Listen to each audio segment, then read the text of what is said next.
Pressure cooker আমরা সবাই ব্যবহার করি, কিন্তু অনেক সময় দেখা যায় প্রেশার কুকারে না সিটি উঠতে চায় না।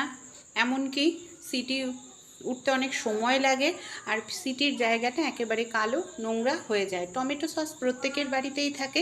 সিটিটাকে এইভাবে খুলে সিটির মধ্যে সামান্য পরিমাণ টমেটো সস, এমনকি প্রেশার কুকারের ঢাকনাটাও ভালো করে লাগিয়ে নিন।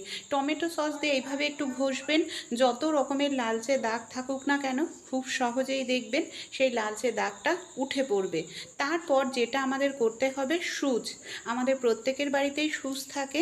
প্রেশার কুকারের সিটির মধ্যে এইভাবে সুচ ঢুকিয়ে আমরা যদি মাঝে মাঝে একটু পরিষ্কার করি, অনেক সময় খাবার ভেতরে ঢুকে শক্ত হয়ে যায়, আর যার কারণে যখন আবার দ্বিতীয়বার রান্না করতে বসানো হয় সিটিটা উঠতে চায় না। তাই এইভাবে যখন ধোবেন, একটি সুচ বা বড় সেফটি পিনের সাহায্যে ছিদ্রগুলোকে একটুখানি এইভাবে খোঁচা দেবেন। কোনো শক্ত খাবার থাকলে সেটা বের হয়ে যাবে। কিভাবে পরীক্ষা করবেন যে ঠিকঠাক মতো পরিষ্কার হলো কি না? এইভাবে ধুয়ে নেওয়ার পর কি করবেন, সামান্য পরিমাণ একটু জল নিয়ে নিন, আর জলটা আপনারা উল্টো করে ঢেলে দেখবেন যে নিচ দিয়ে যদি জল ঠিক মতো পড়ে তাহলে বুঝবেন খুব সুন্দরভাবে পরিষ্কার হয়েছে।